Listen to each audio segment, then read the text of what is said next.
All right, Shalom, Shalom, Mr. Brother Mawasar. Shalom, Mr. Brother Shemawa. All All right, and today, as you see in the title, man, we going into the plagues of Egypt. You know, with Passover coming in about 7 weeks. I mean, hey, we gotta kind of get into this thing, man. So I'm gonna let the mighty brother Shemawa kick it off. right, Kai, man. Right. Shalom to everybody that's enduring, man, and keeping the faith, having a solid foundation, right? Abstaining from all lust and concupiscence, and examine yourselves, right? While the Passover is coming, right? And the reason why we going over this, obviously, the Passover coming and the plagues. I mean, we got to know about the plagues of Egypt. Yeah, we read the Gospels. We read about Yahweh, but we also got to go and get into Exodus, and remember the plagues of Egypt, because this is going to happen again in spiritual Egypt, right? Let's go to Job chapter 11 and verse 6. Nice little classic. You know what I'm saying? All right. Job chapter 11 and verse 6. It says, "In that he will shew thee the secrets of wisdom, that they are double to that which is," right? And in the scriptures, majority of the scriptures are double to that which is, right? Things are manyfold, right?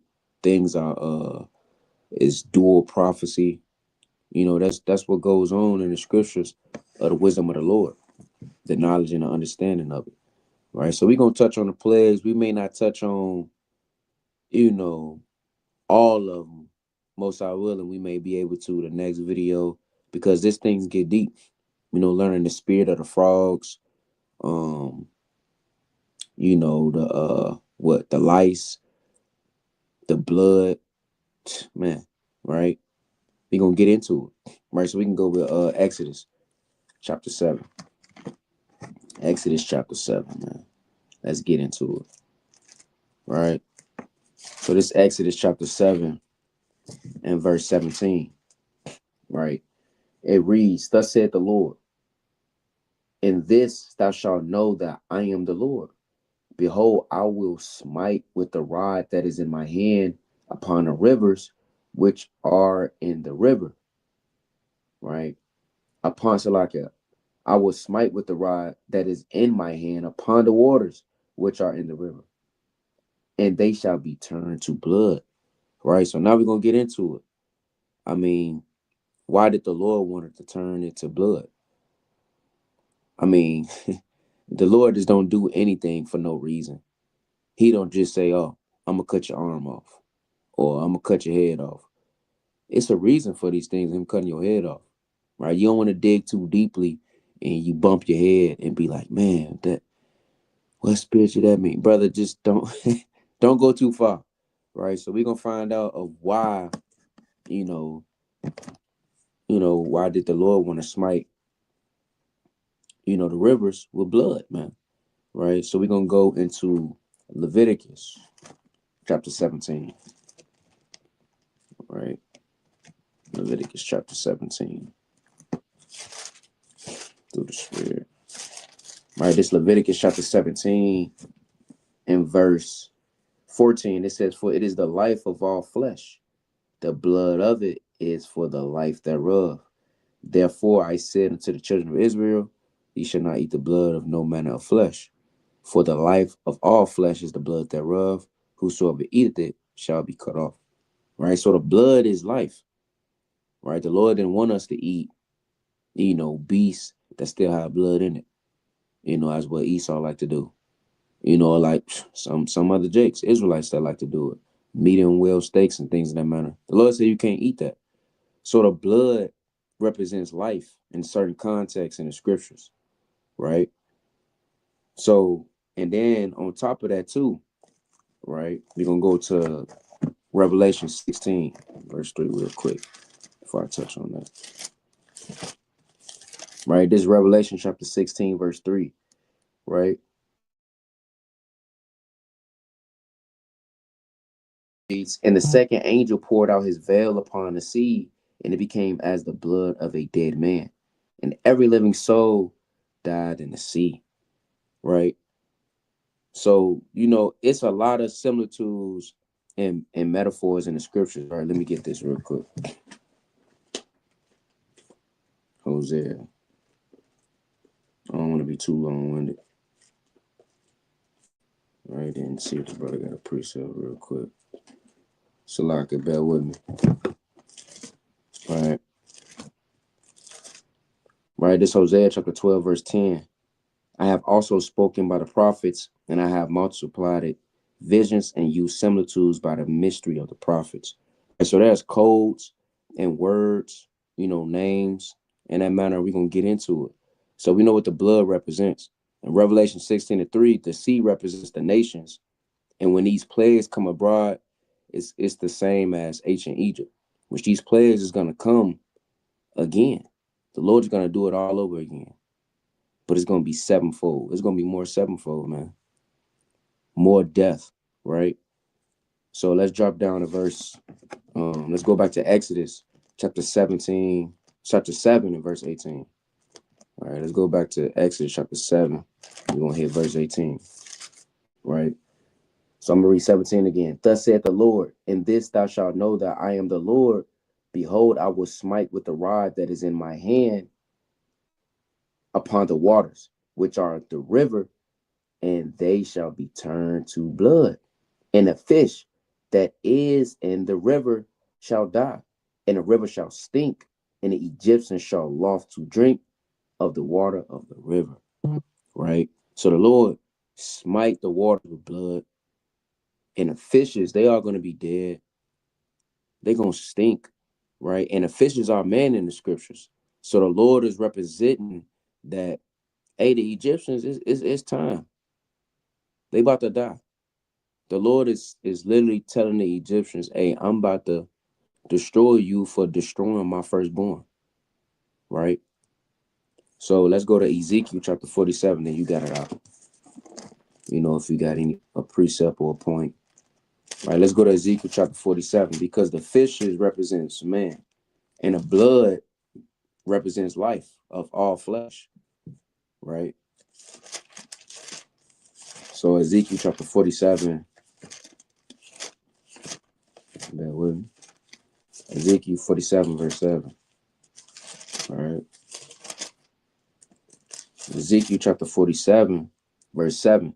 It says, Now when I had returned, behold, at the bank of the river were very many trees on the one side and on the other. Then said he unto me, These waters issue out toward the east country, and go down into the desert, and go into the sea, which being brought forth into the sea, the water shall be healed. Right?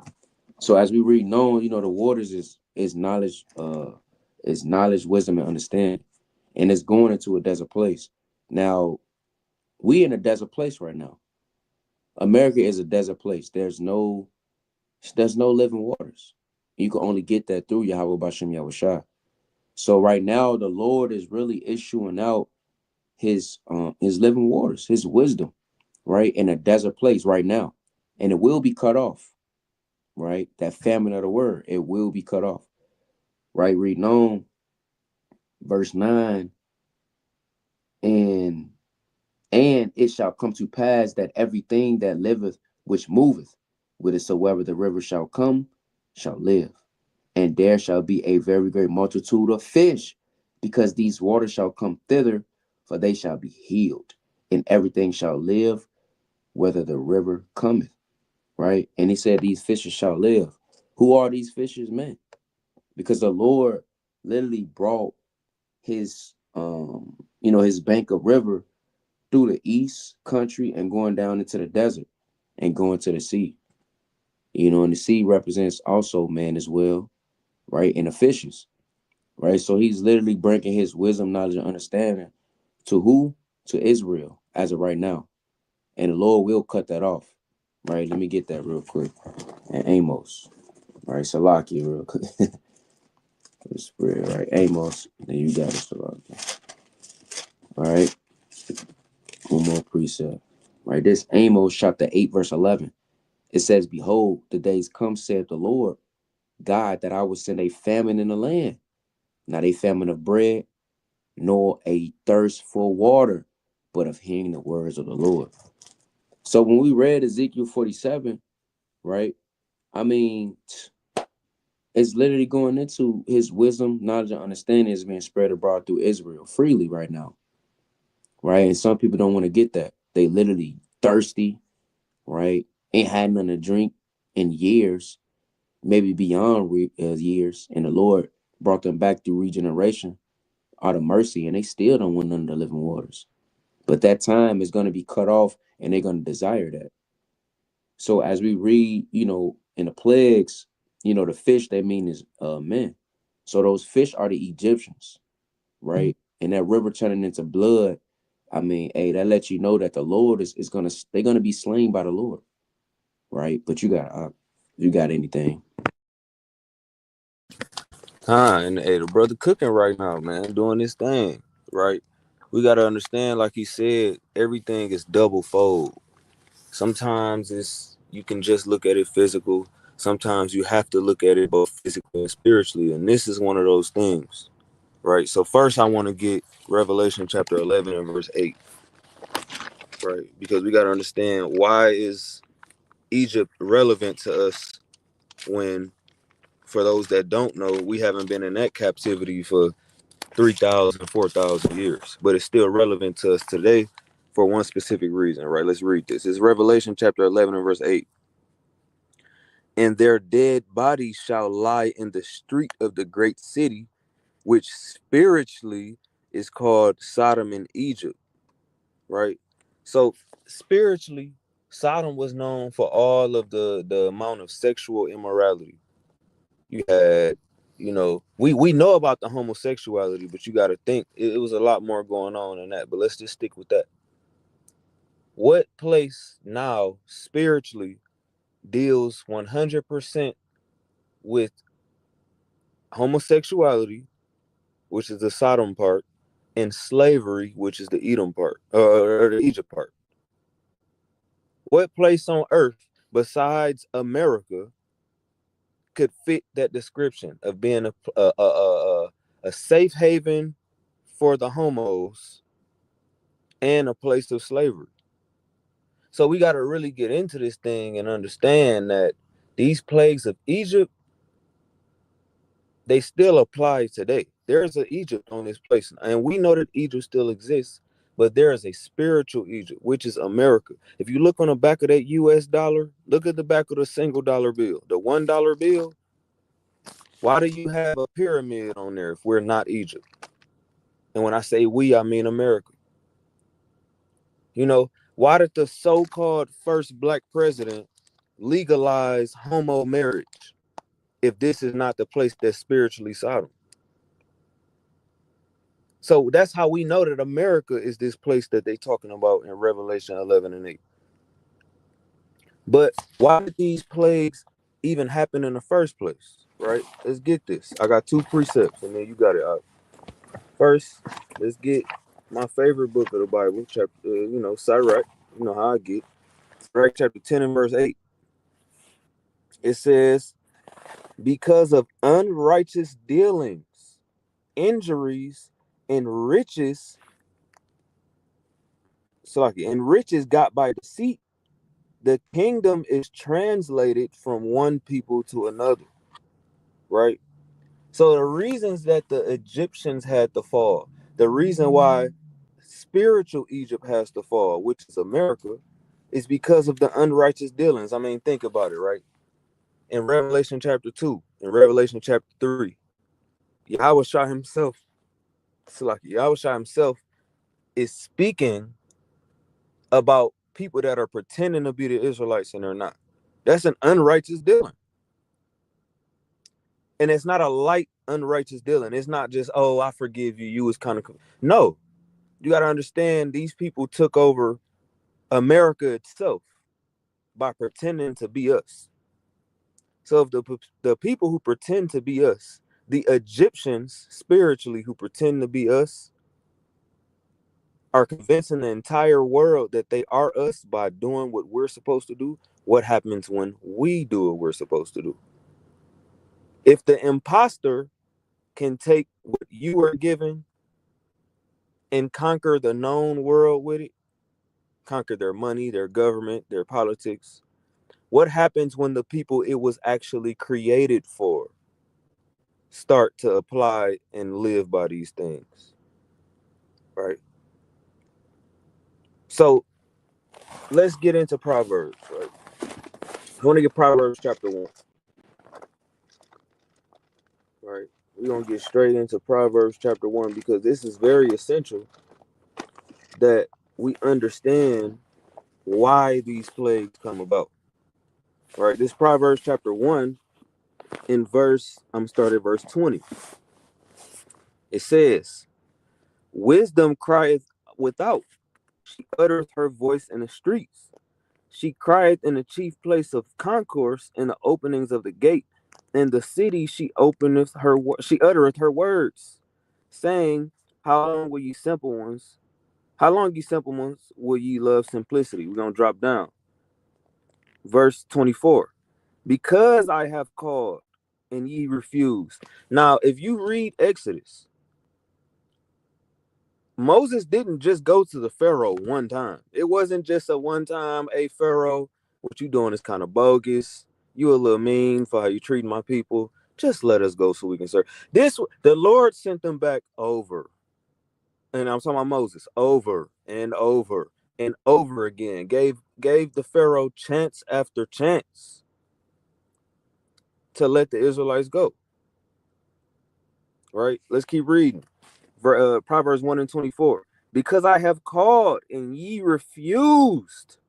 I have stretched out my hand and no man regarded. Right? It says, but ye have set at naught all my counsel and would none of my reproof. Here's the point, verse 26. I also will laugh at your calamity. I will mock when your fear comes. Right? Now, we understand that America is spiritual Egypt because we just read Revelation 11 and 8 and broke that down. So what is America's biggest fear? America is probably one of the only empires today that believes it will never fall. You got people, they talk about make America great again right now. The average empire lasts 250 years. Guess what year America hits 250? Next year. And yet and still, in year 249, they're telling you we're going to make America healthy again with Robert Kennedy. I can't remember his full name.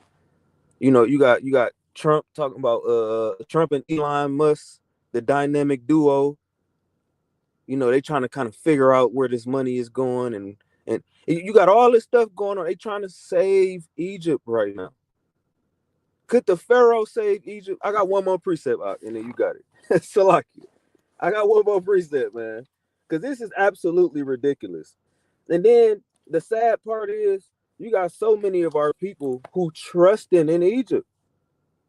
You got so many of our people, but you not the people, not me and the brother that's on this call, and not the people who actually are seasoned in the truth, but we know that there are people who are in the truth, quote unquote, who don't want America to fall. They literally believe that they're gonna die of old age in a nursing home, and America is just gonna keep American, and that's what they believe. But let's get this right. This is Sirach chapter 16 and verse 15. Whew, this code. Y'all gotta listen to this. The Lord hardened Pharaoh that he should not know him. Now the world thinks, oh, Pharaoh, he was just being hard-headed. Pharaoh just couldn't. Maybe Moses was speaking a different dialect of Hebrew that the Egyptian, and the Pharaoh, he just couldn't understand. What does the Bible say though? Let's read this again. It's Sirach chapter 16 verse 15. The Lord hardened Pharaoh that he should not know him, that his powerful works might be known to the world. You know that if you're an Israelite, you're a Black, Hispanic, or Native Americans, you understand that these people know what happened in Egypt. They know. Everybody, you can ask the the most red, the most corny Edomite on the planet. Who is Moses? And what is he known for? He's going to be able to tell you, oh, let my people go. I saw the Veggie Tales movie.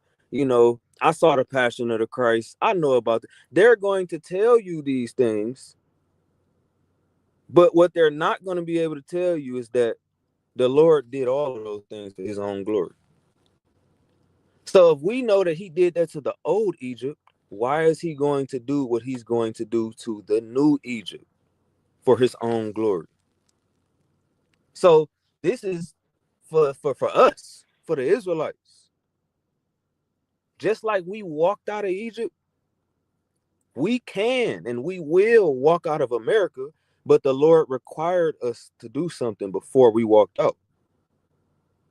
When them plagues was going on, we had to be right. We had to be getting ourselves right.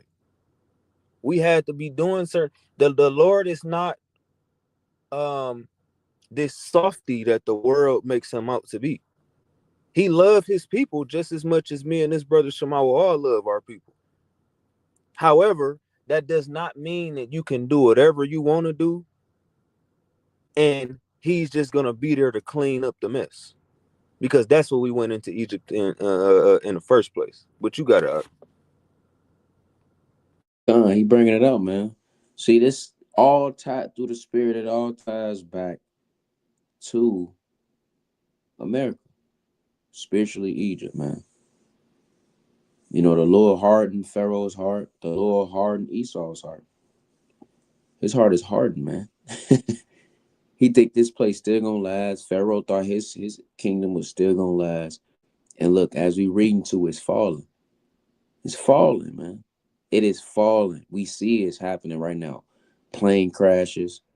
And what happened to Pharaoh's chariots? Right, but we're gonna get into that. Right? We're gonna get into that. Brother breaking it down, man. Right. So now I'm gonna read Exodus 7 and verse 18. It says, and the fish that is in the river shall die, and the river shall stink, and the Egyptians shall love to drink of the water of the river. Now let's get another precept, meaning of the fishes, right?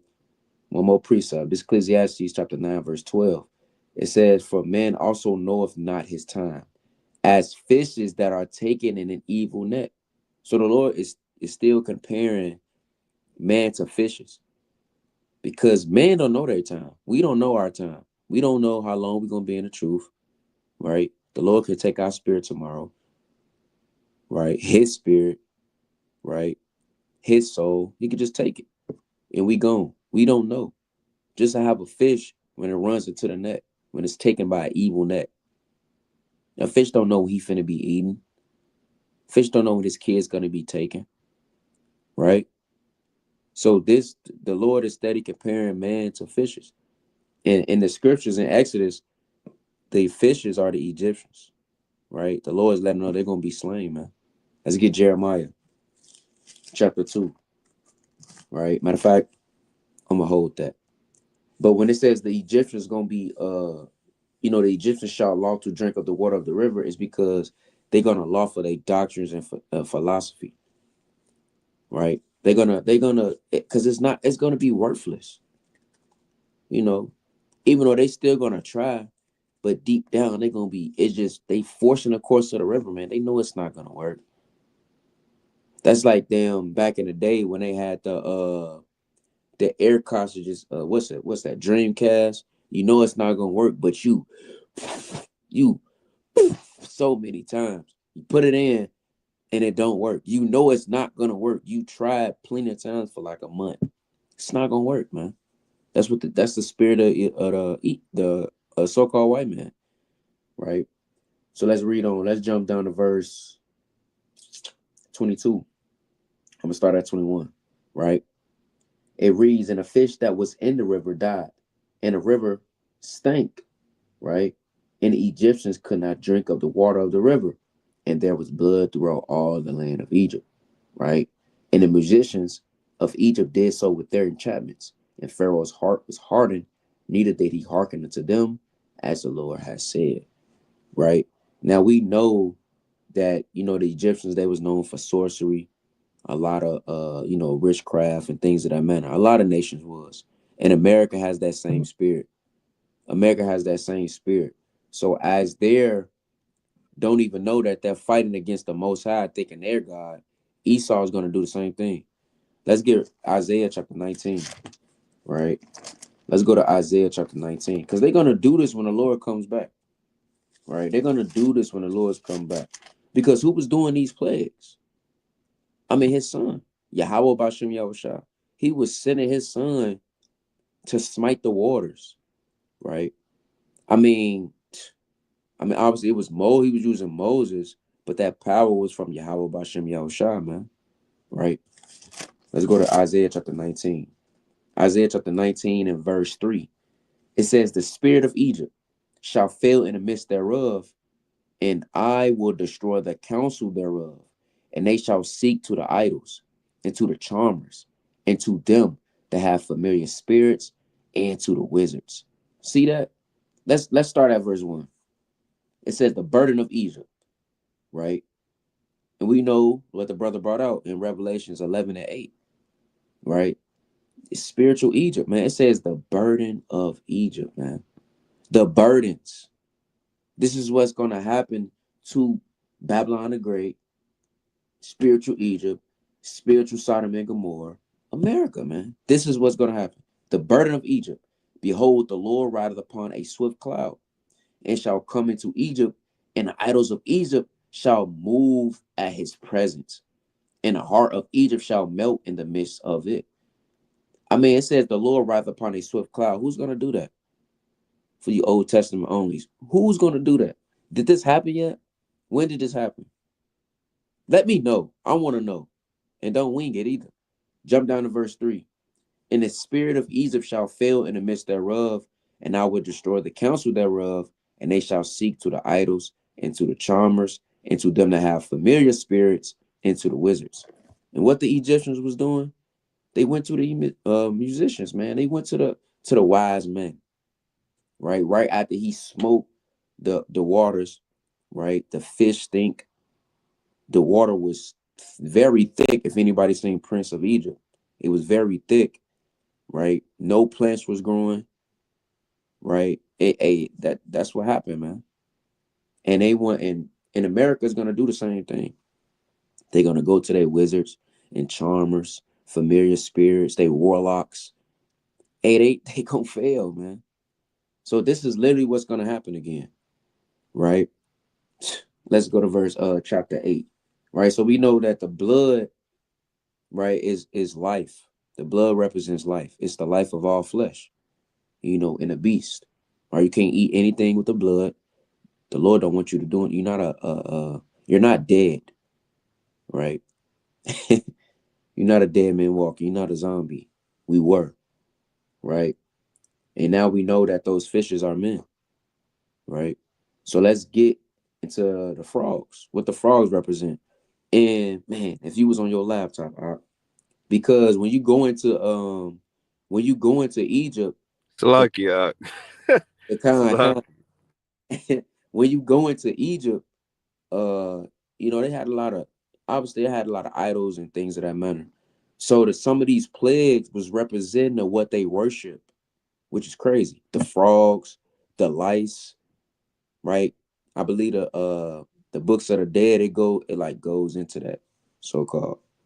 So, but when you can literally look it up. So the plagues, the Lord used what they worship as plagues, and through the spirit, they meant something to of what the Lord presented. It's very hard to explain the wonders of the Lord, man. It's mighty, man. Right. So we're gonna go to Exodus chapter 8. We're gonna start at verse 1. And the Lord spake unto Moses, go unto Pharaoh and say unto him, thus saith the Lord, let my people go, that they may serve me. And this is what we say on the highways and byways. Let us go, man. Let us serve our God, man. Let us honor our people. Let us feed our people. You got to have a permit to go feed the poor, to give them hot food and stuff like that's off, right? This is literally what we say through the Spirit continually. Come back to keep the commandments. You so-called blacks, Hispanics, and Native Americans, right? And Esau let us go. If you don't want to do that, I mean, Yahweh Bashem Yahushua gonna let you let us go. He gonna take us, right? Plain and simple. Verse 2. And if thou refuse to let them go, behold, I will smite all thy borders with frogs. So now we're gonna get into what frogs mean. Because frogs, they hop around. And personally, me, I don't like frogs, man. I do not want to see a frog. If you see a frog jump, obviously it's gonna startle you. So imagine how the Egyptians felt. The Lord was getting down. So frogs hop around, they commit confusion, right? And these what the Egyptians used to, the Egyptians also, they didn't just worship snakes and serpents. They also worshiped frogs as well, right? So frogs cause confusion. So this is what the Lord was getting into, right? Gonna cause confusion. So let's get Revelation chapter 16. Right. Revelation chapter 16 and verse 13.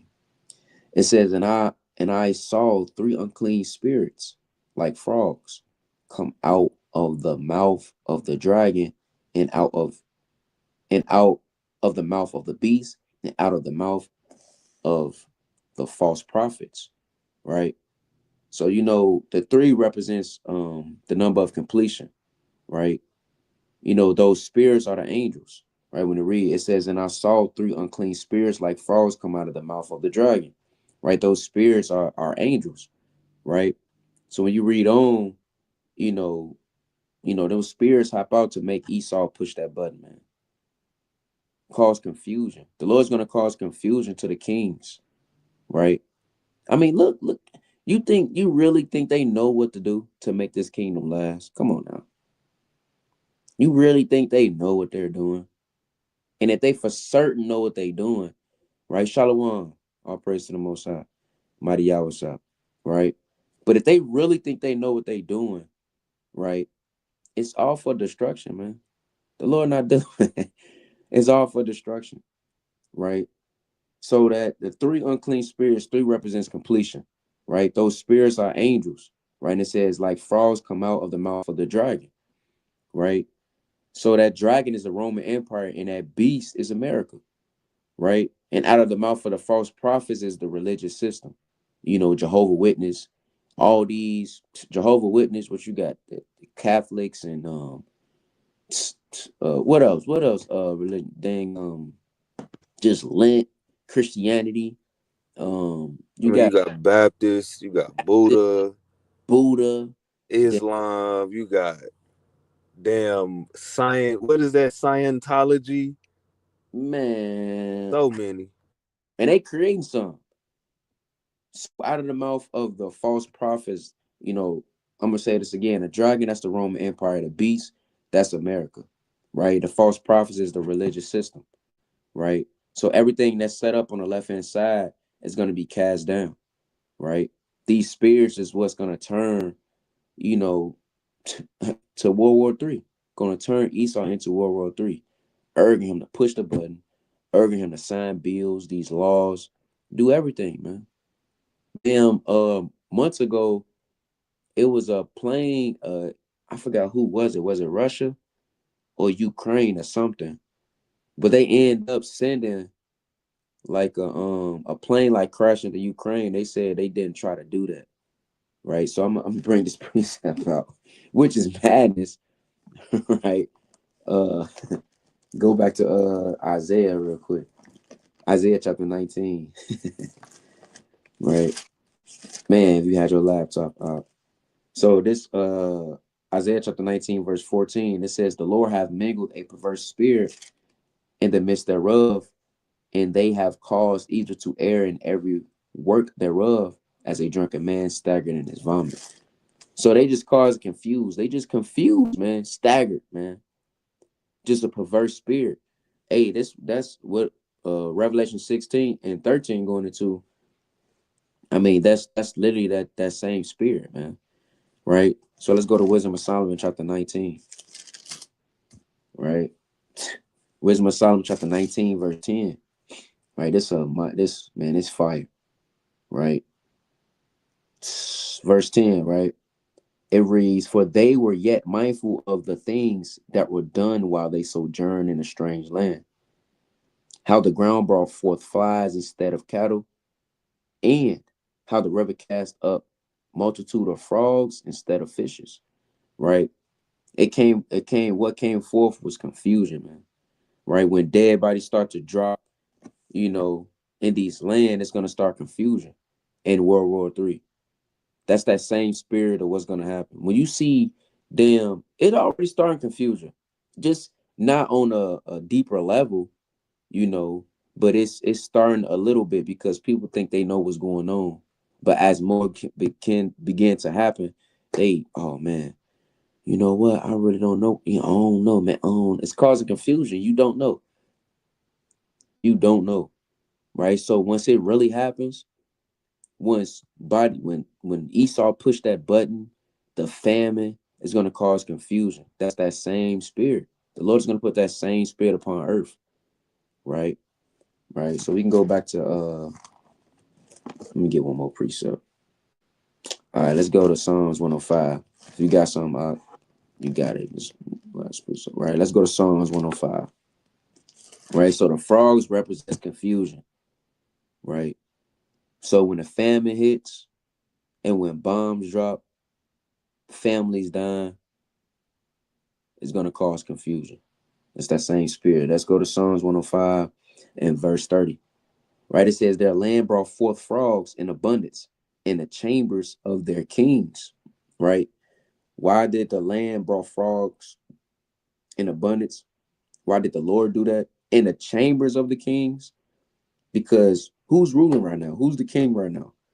It's Esau. So the Lord is about to bring frogs in his chambers, meaning he's going to confuse them on what he's doing right now because they think they know what they're doing, but they're really confused.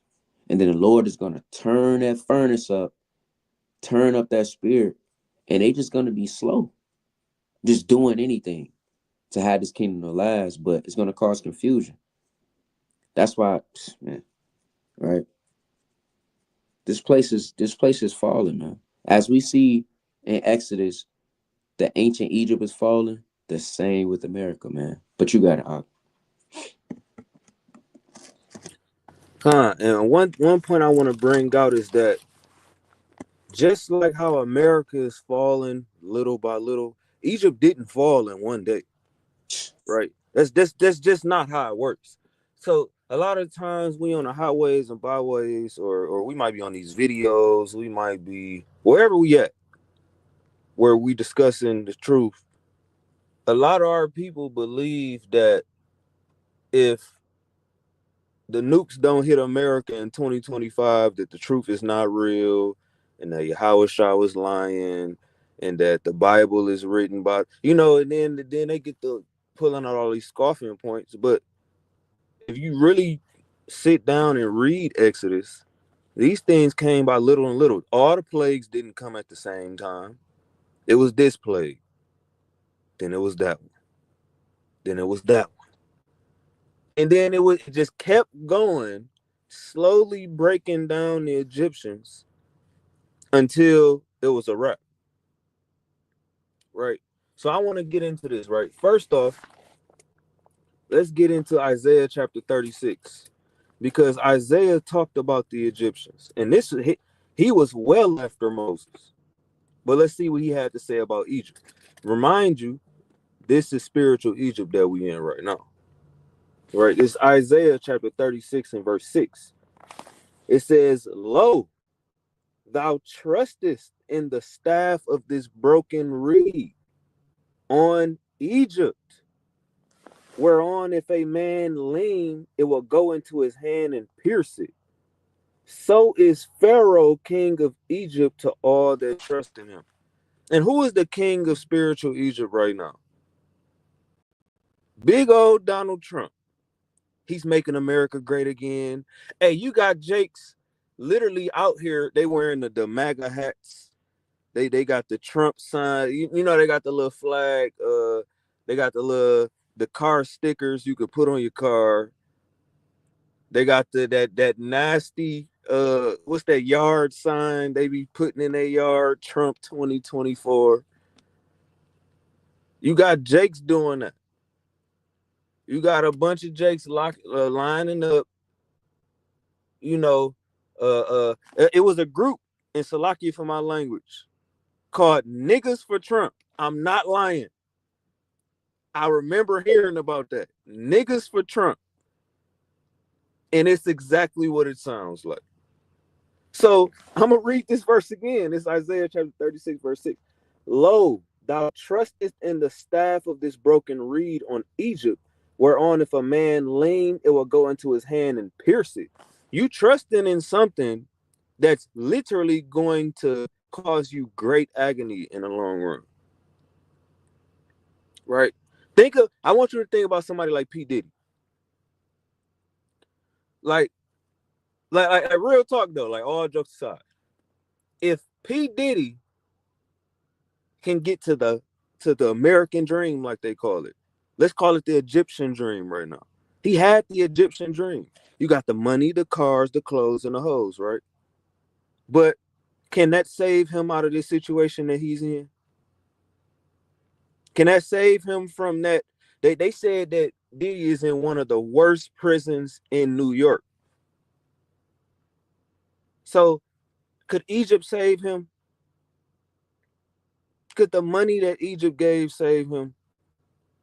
Could the philosophy that Egypt gave save him? Because he wasn't in that by himself. If you've ever read, and I've read at least 80% of it, you ever read P. Diddy's case file? It ain't just him that's getting implicated in these crimes. They got some of your favorite rappers. They got some of your favorite, your damn favorite politicians, your favorite everything is involved in this freakism, involved in this Egyptian behavior that the Israelites were never supposed to fall into. And this is why the Lord said this. Let's get Revelation chapter 18. The Lord told us this. He warned us.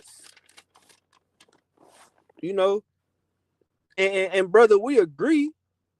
But at the end of the day, it's all the works of what happens to people who want to get down with Egypt. Look at Lil Durk. You know, and I'm getting on you Chicago brothers now. I ain't gonna say no names to my wall. But, you know, you Chicago brothers and y'all favorite little rapper, not what he's getting caught up into. Trusting on Egypt. But let's get back to the word, man. It's Revelation chapter 18 and verse 4. And I heard another voice from heaven saying, come out of her, my people, that ye be not partakers of her sins, and that ye receive not of her plagues. Why is it using plagues again? Why is the Bible saying plagues again? I didn't write this. I'm not John on the island of Patmos writing the book of Revelation, man. I didn't write the Bible. I said it at camp a couple weeks ago. There is no book of Mawasar. Ain't no book where it's kind of like, okay, me and Shamal, we kind of did our thing on that video. Then I went to, it doesn't exist. All we doing is reading that same Bible you got. And the Lord is telling you in Revelation, he's revealing to you what you want to do is separate yourself from Egypt. Because what the Lord got coming for Egypt, look at the original Egypt. What do you think he's going to do this time? Right? So I got one more precept and then the brother can get back into it, right? It's Proverbs chapter 3. Right? Proverbs chapter 3 and verse number 31. Let's get the classic, man. It says, it's Proverbs 3 and 31. Envy thou not the oppressor, and choose none of his ways. Did you know it's in the law? In the law of God, the law that was given by Moses that you shouldn't follow Egypt. Let's get it. Let's prove all things. Like I said, that was the last precept, but listen, we got to get this. We don't just talk out of our own understanding. Let's read it. This is Leviticus chapter 18 and verse 1.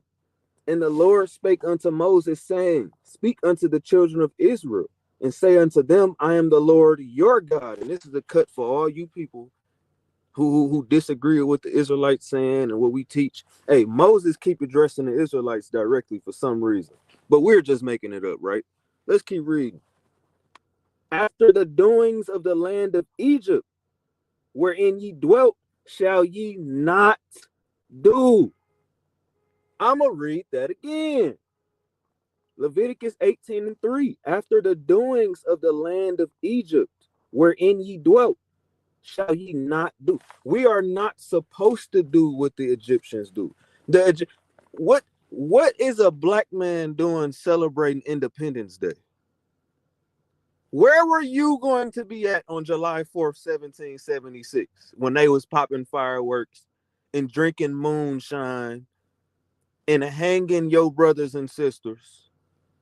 Where would you be on the 4th of July? But no, you got Jake, they dressed in and we all done seen it. They dressed in their red, white, and blue. I done seen red, white, and blue full complete fits. The tank top, the shorts, and the shoes, nigga. I mean, they super independent on July 4th. But where would let's just use a name that everybody know. Where would Harriet Tubman be on the 4th of July, 1776? Where would Martin Luther King have been on the 4th of July, 1776? Where would any of us have been? Listen, they would have put the brother Shamawal in the cotton fields. You're a little darker. You can kind of go out there. And they would have had me serving their food, probably using my body as their foot warmer. You know, just imagine what they would have been doing to you in 1776. Look at, exactly, you going to be on the field or on the tree, one of them. This is still Egypt. We're still enslaved. If you went to jail, and I promise you got to this. If you went to jail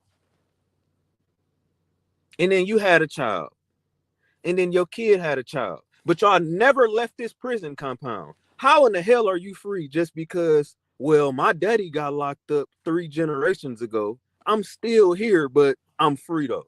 How much sense does that make? You realize you have to ask these people for permission to leave their country? You can't leave Egypt. I can't say, hey, Shamawal, Africa, I done heard some good things about it. Let's just kind of get up out of here tomorrow. You know what Esau, them Egyptians gonna tell me at that gate? Do you have your passport? Are you a felon? I need to check that bag, run it through these scans. To leave, just imagine you had to ask somebody, are you going to let me leave your house? And they say, unless you have this paperwork, you can't leave my house. So all of this imaginary freedom, this when they look at us so crazy, when we call America the spiritual Egypt, I want to ask you, what is Egypt known for? Egypt is known for the pyramids. Everybody got a single dollar bill, or you got access to one. Why is it a pyramid on the back of your dollar if this ain't Egypt? Why did they put it there? Me and Shamawal ain't in the U.S. Treasury kind of telling them, hey, this pyramid kind of look good on the back of their dollar. We didn't tell them that. So why did they put it there if they don't know that they are this spiritual Egypt that the Revelation 11:8 was talking about? But you got it. I mean, yeah, why? That's a good question. Why the Illuminati has a pyramid with an eye? Right? And then you got Jake doing the symbol. You got all the rappers doing the symbol. I mean, it don't get no clear as that. It's clear, man. It's plain. They have a veil over them. Right? So we know the frogs represents confusion. Right? So we're going to read on. We're going to start at verse 3. We're going to read on to verse 3. It says, and the river shall bring forth frogs abundantly, which shall go up and come into the house, into thine house, and into thy bedchamber, and upon thy bed, and into the house of thy servants, and upon thy people, into thine ovens, and into thy kneading troughs. And the frog shall come up both on thee, and upon thy people, and upon all thy servants. So the Lord we don't know how many frogs the Lord put, but just know they was everywhere, right? If you seen Prince of Egypt to get visuals, Israel love to see things, right? See something on the right hand side. Watch Prince of Egypt. right? It's a lot of Israelite movies. They may be watered down, but chew the meat, spit out the bones. Watch them so you can get a visual, and the scriptures can come to life. You know, so that them frogs represents confusion, right? And the Lord, as we brought out in Psalms 105 and 30, right? Those frogs was in the chambers of kings because they the ones that, hey, they ruling. Look at Trump, Elon Musk, the Bidens, and the Barack Obama, and all these elites. The Lord is going to put that spirit upon them because they're ruling, and it's going to cause confusion.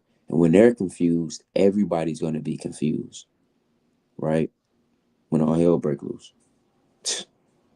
And this is why the economy is not in order whatsoever, because of Esau, right? And who's doing it? Yahweh Bashem Yahushua, right? So let's go to drop down to verse 7.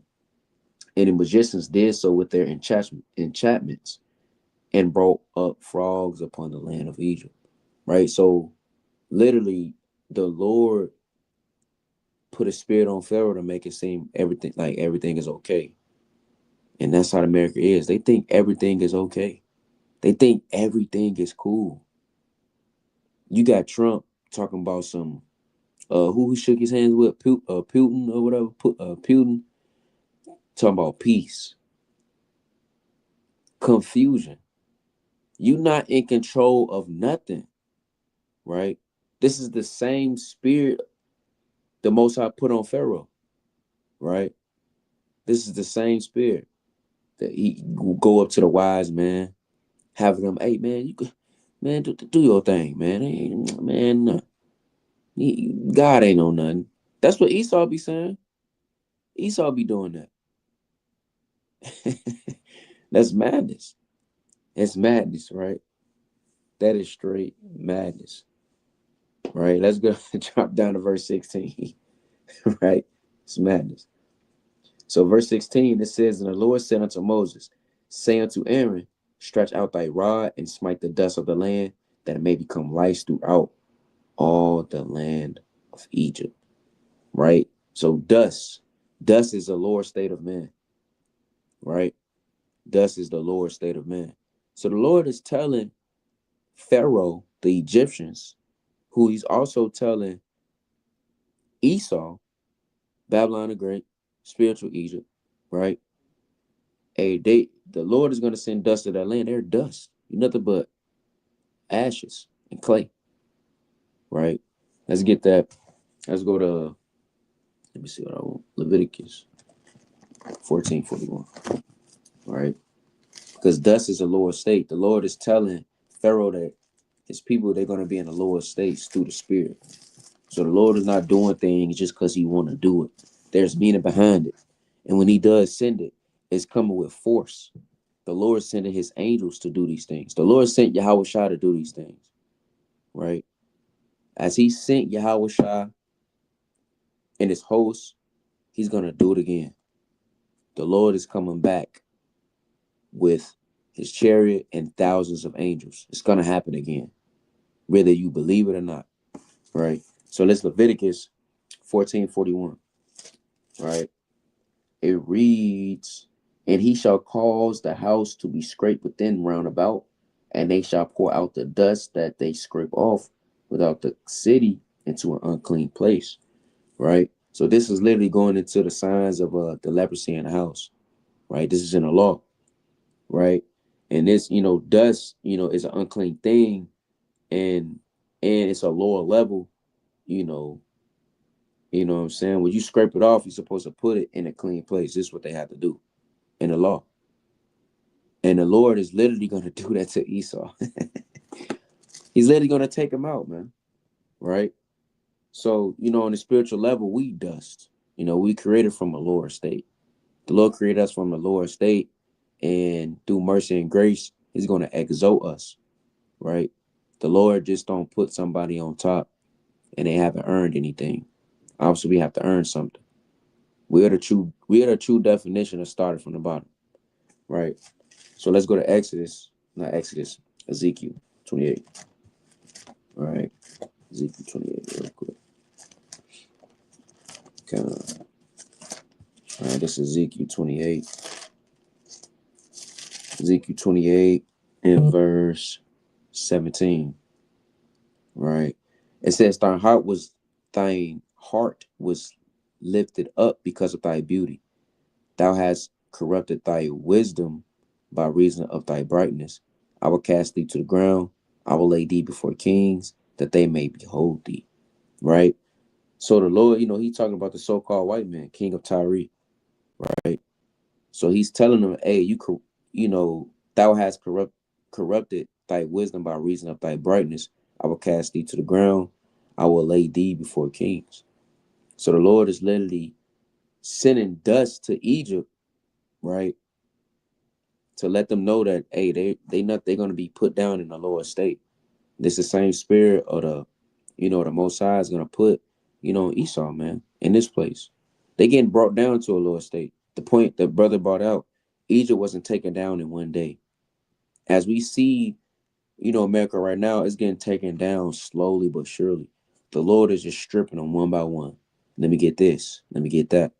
The Lord do it to us, right? But it's depending on how he deals with you. It could be on the right hand side so him to better you.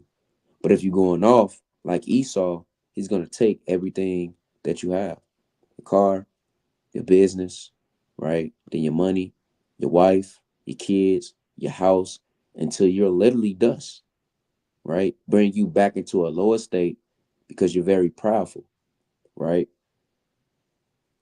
Man, right? So I'm gonna read that again, right?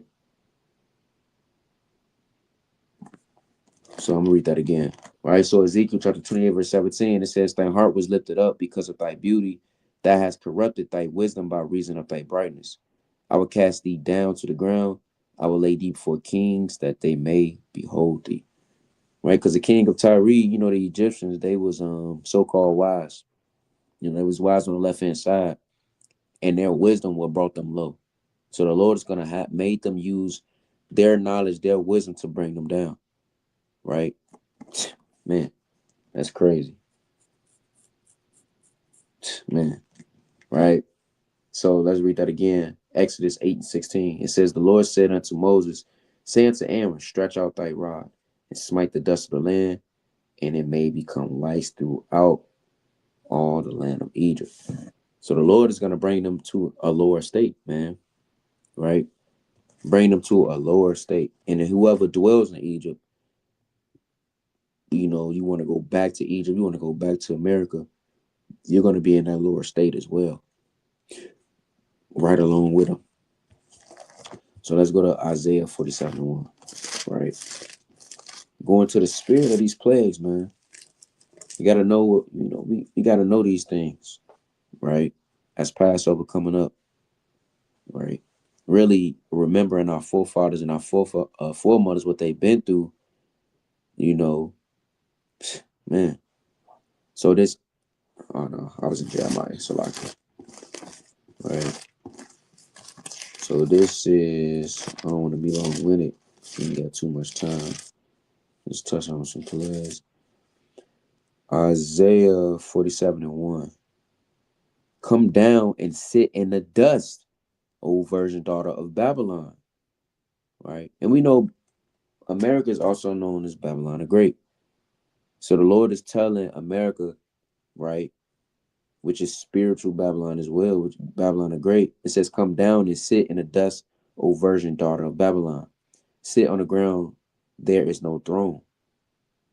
O daughter of the Chaldeans, for thou shalt no more be called tender and delicate. Right? So the Lord is talking about America, right? The Most High is literally talking to is not talking but taking everything from Egypt.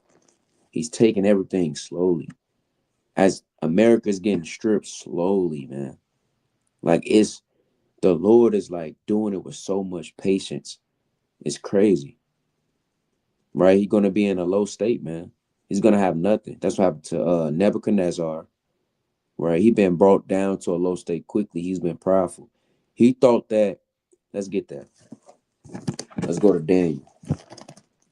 All right, let's go to Daniel. All right. Daniel chapter 4. Esau prideful, man. They is prideful, man. Right? Like the brother said, man, Esau is going to be in a low state. It's going to be lower. It's going to be lower. It's going to be lower than the earth, the depth of the earth, bottom. You know what I'm saying? This Daniel chapter 4 and verse 30. It said, the king spake and said, is not this great Babylon that I have built for the house of the kingdom by the might of my power and for the honor of my majesty? Now the Lord hear all this. Don't think Esau be saying all this, and for brothers that, you know, they be upset, don't think that the Lord not hearing what the so-called white man is saying. Don't think that the Lord is not hearing Trump and Elon Musk, and they creating all these wicked devices and wicked lewd things to act on, and damaging our food and all these viruses, and caging our animals and caging us through the spirit and carnally, right? Having us in prison, being innocent, but giving us the death. You know, all these things. Don't think the Lord hears that, right? All these things is getting documented. The Lord already got this. This has been set from the foundation of the earth. This was already planned out. So I'm gonna read that again. The king spake and said, is this not great Babylon that I have built for the house of the kingdom by the might of my power and for the honor of my majesty? Nebuchadnezzar is proudful, man. Not knowing that the Most High did this just to punish Israel. Esau think he did this on his own, but I mean, you were just a whooping stick. We went off. The Lord had you to be a whooping stick for us, for you to be on top, right? And you wasn't on top for just your power, man. That was all of Yahweh Bashim Yahushua. So for you to think you got it on your own, you already now you're gonna get swiped out, right? And it's that's to happen. You're gonna get swiped out, not just because you're speaking properly, just because prophecy had to happen. And the Lord love us, man. So read on. While the word was in the king's mouth, there fell a voice from heaven saying, O King Nebuchadnezzar, to thee it is spoken, the kingdom is departed from thee, and they shall drive thee from men, and thy dwelling shall be with the beasts of the field. He been brought to a lower state that the Lord literally turned into a beast. And Esau is a beast already.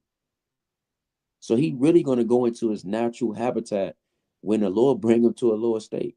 So when all hell breaking loose, hey, Esau is going to be a hound, a bloodhound, man. He's going to be searching. It's going to be cannibalism. He's going to be doing, they already doing that. But they're going to go into their natural habitat, man. Cave dwellers, man. Right? Read on, it says, they shall make thee to eat grass as oxen, and 7 times shall pass over thee, until thou know that the Most High ruleth in the kingdom of men, and giveth it to whomsoever he will. And this didn't happen overnight. This didn't happen overnight, man. This took time. He got brought to a lower state. What, a year later? So the Lord is going to do worse. Nebuchadnezzar, he walking this earth. Somebody's Nebuchadnezzar. We don't know who, but we going to find out, most high willing. Somebody's Nebuchadnezzar, and he's going to get brought to a lower state again. Again, man. Right? So, hey, they going down, man. Pharaoh's going down. Right?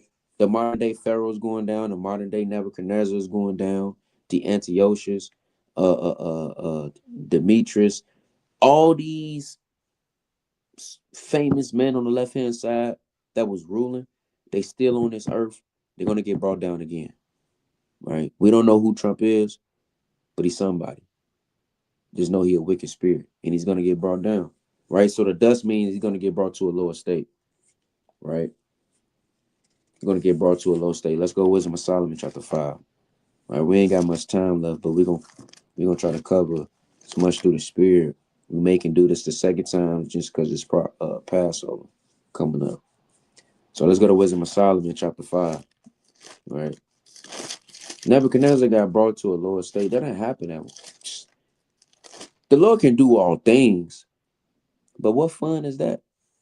You know, what fun is that? Just what is that? The Lord is not man. He don't have to just show his power off like that. He don't have to just. He can do anything. He don't have to do that. Like, what's the point? Man like to just show off his muscles and and flex and shoot the logo three and scream in a crowd and dunk on somebody, catch with one hand, or damn, you in front of women, you just picking up the heaviest weight. The Lord ain't gotta do that, man. Right? So this Wisdom of Solomon, chapter 5, verse 14. For the hope of the ungodly is like dust that is blown away with the wind, like a thin froth that is driven away with the storm, like as the smoke which is dispersed here and there with a tempest, and passeth away as the remembrance of a guest that tarrieth but a day. It says, for the hope of the ungodly is like dust, man. Because they hope this kingdom gonna last. But their hope is like dust, man. It's gonna get swiped away. It's and the most high, the Lord, Solomon was this a bar, right? This is nothing but bar, punchlines, all in one.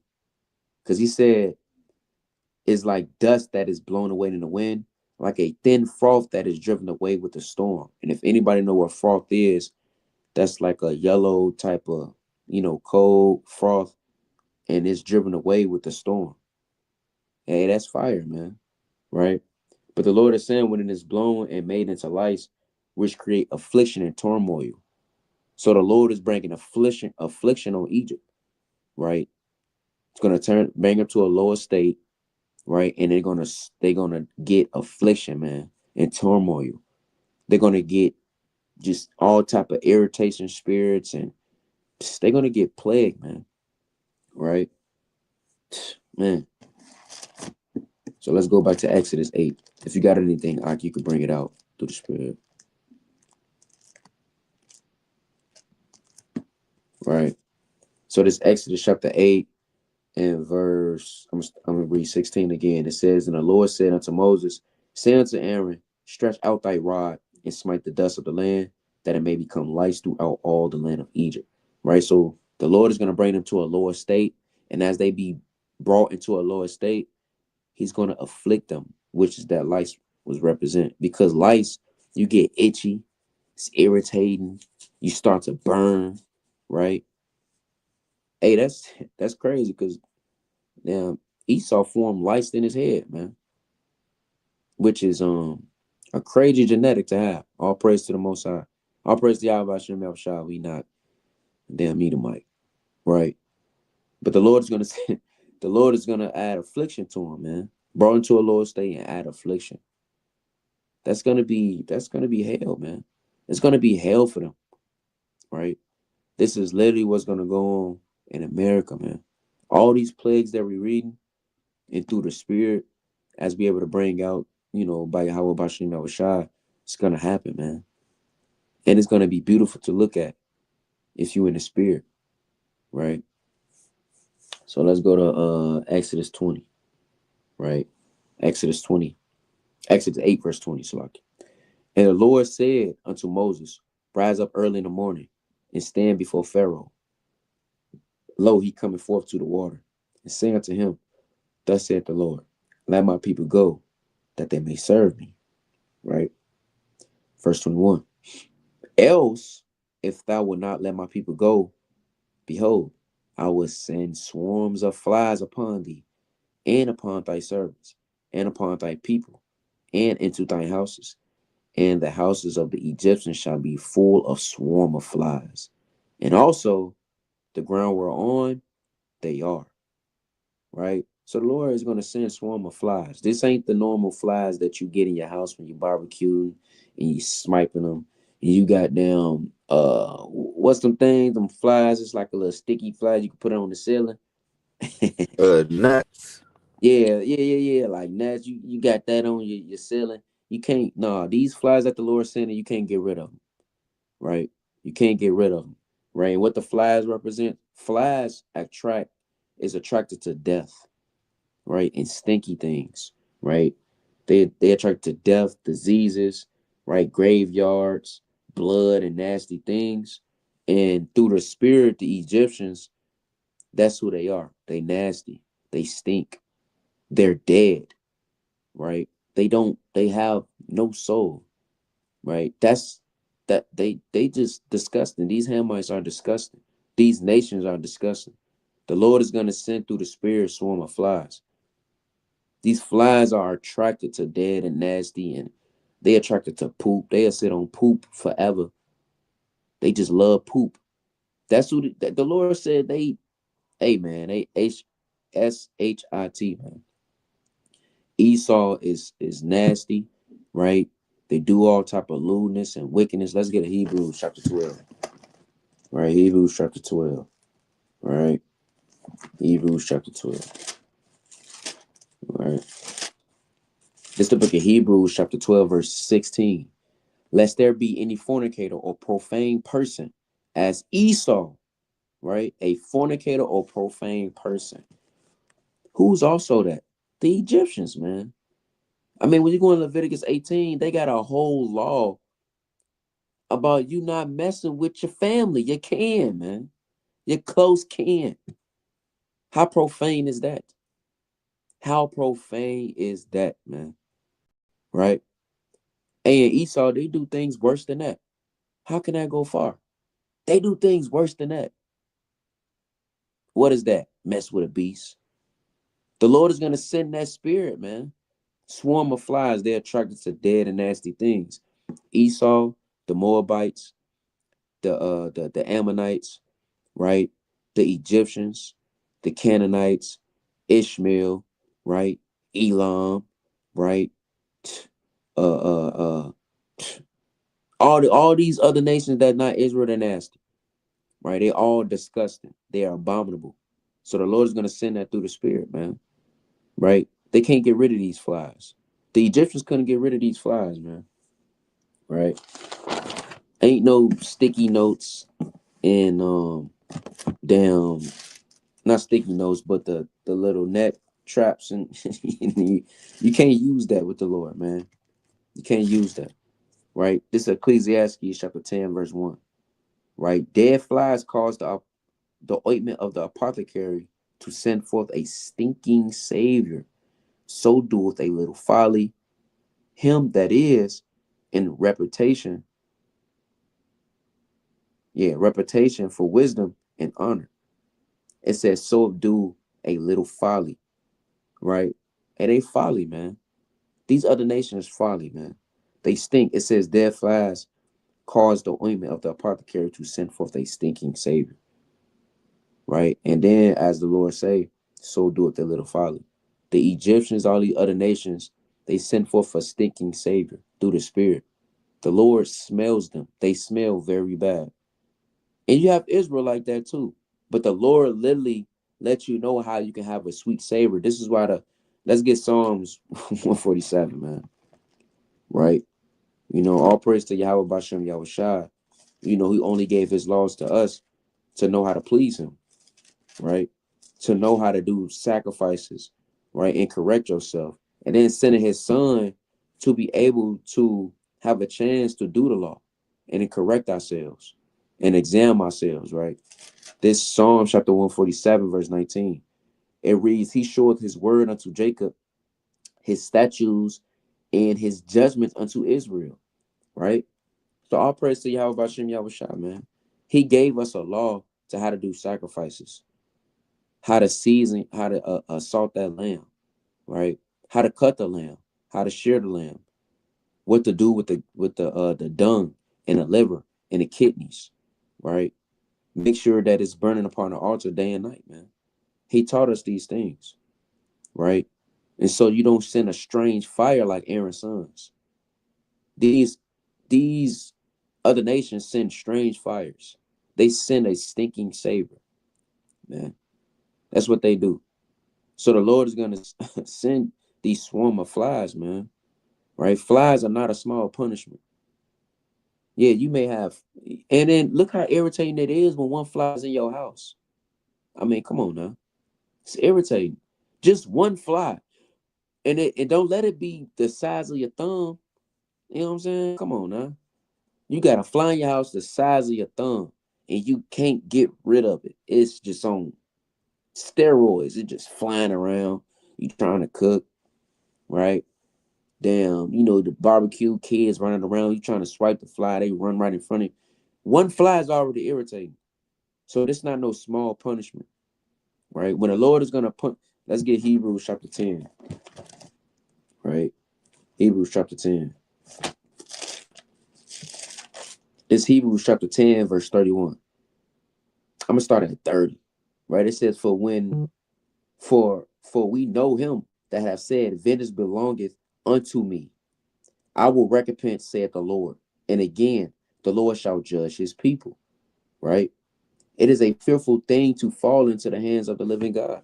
It's a fearful thing, man. Right? It is a fearful thing to fall in the hands of the living God, man.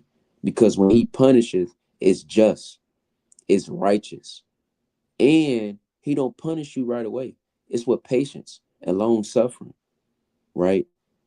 He's letting Esau's sins, the Egyptian sins, reach up to the third heavens. Yeah, go ahead, do what you do. Cause soon as it's time, it's over with. So don't think these flies is just some weak, right? Like I say, watch Prince of Egypt, man. Watch something. Watch videos, watch a swarm of flies, you know, so you could bring the scriptures to life. Right, use your imagination. You use your imagination on wicked things. Usually that on the right hand side, man. Right. This should have you to fear the Lord because these spirits are coming back. These spirits that the Lord put upon, they're coming back in America, and it's going to be sevenfold, man.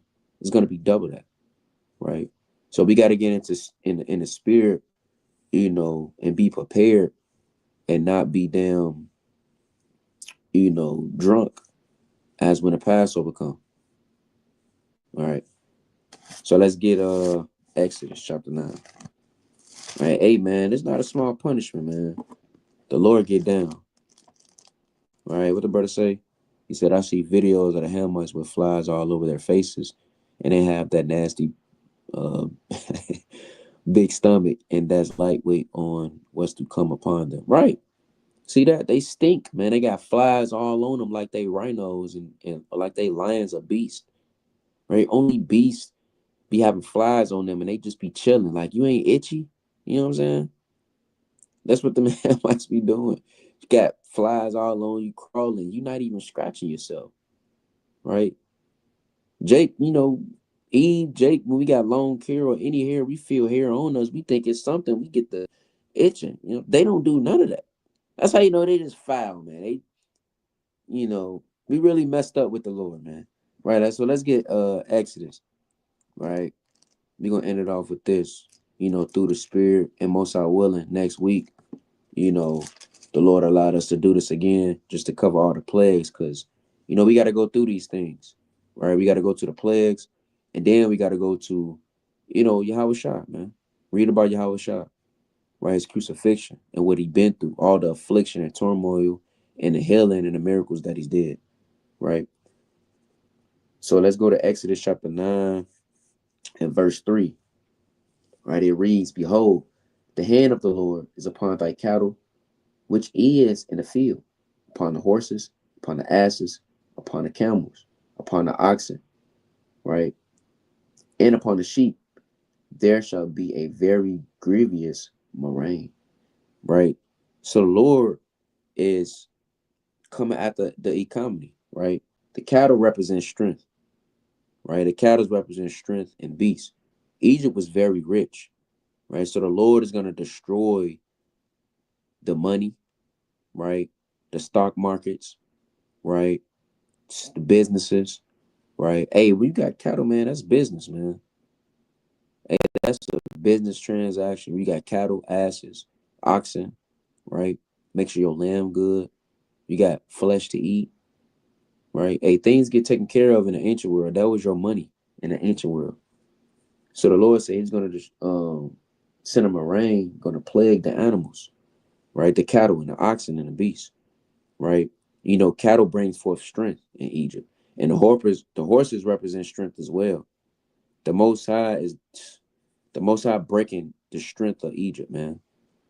Just breaking it down, man. Just breaking them down. Right. Let's go to Job chapter 21.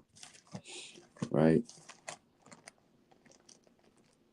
It's Job chapter 21. All praise to the Most High. Job chapter 21, verse 17. Right. It says, "How oft is the candle of the wicked put out, and how oft cometh their destruction upon them? God distributeth sorrows in his anger. They are as stubble before the wind, and as chaff that the storm carrieth away. God layeth up his iniquity for his children. He rewardeth him, and he shall know it. His eyes shall see his destruction, and he shall drink of the wrath of the Almighty. For what pleasure hath he in his house after him, when the number of his months is cut off in the midst?" Salakia, right? I read on down, but the so-called white man living comfortable right now. He think he got everything in order, right? He see a lot of Israelites passing away, right? He see a lot of Israelites waking up. So he's getting comfortable with casting judgment upon us, thinking he the Most High, trying to have us die off quickly and continue to have this place rule. And that's what Pharaoh was doing.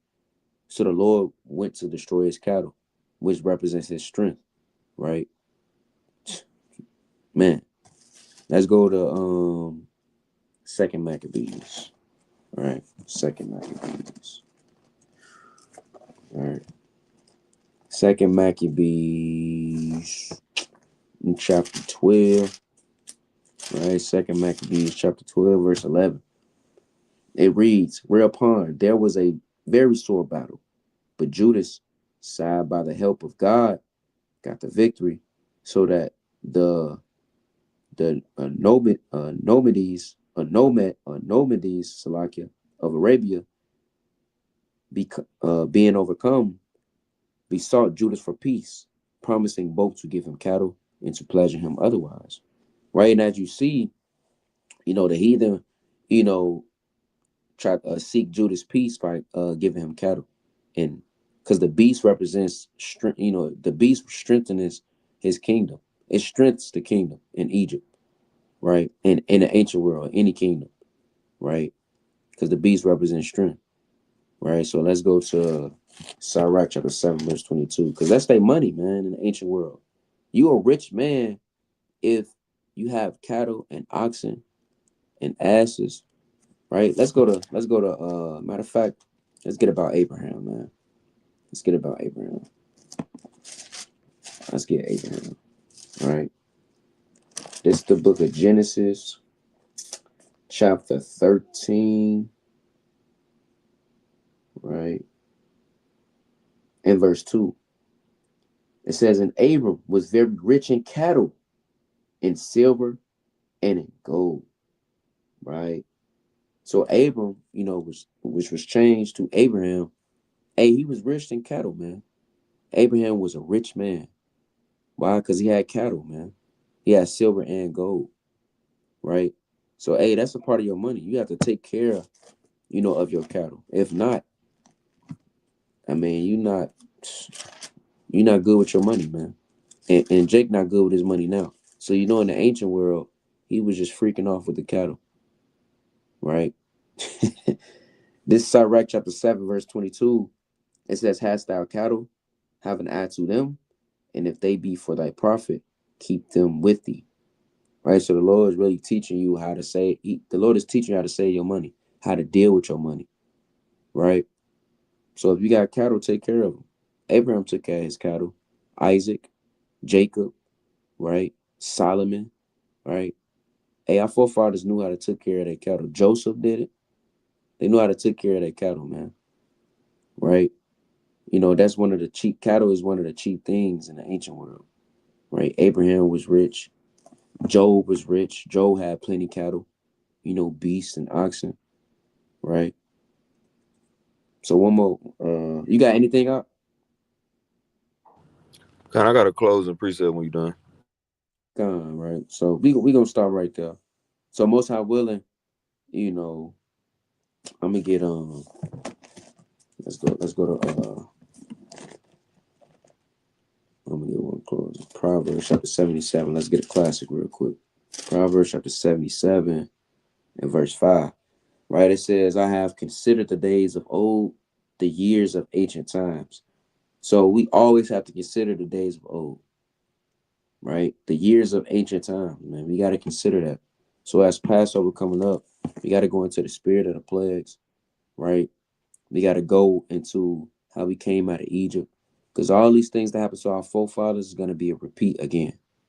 It's going to be a second Exodus, right? A departure, right? It's going to happen again, right? To the descendants, right? Which is us, right? But you got to, Come, man. Hey, look, Lord willing, we can get into this part two next week. You know what I'm saying? Brother cooking right now. But I just want to lead the people off with just one precept before we go. Because it's very important that, you know, I know how it get when you watch the videos. I know you can feel like you mighty through the spirit and you can feel like, oh man, I just learned this new thing. I learned that new thing. But we gotta keep it going past, once me and this brother in his life. You gotta be in that same spirit of I can do this, that same spirit of serving the most high as you are when you hearing us bringing out what we bringing out. All right, so I want to get this in you know what, let's get it. Let's just get it, man. Let's see what the mighty prophet Daniel had to say, right?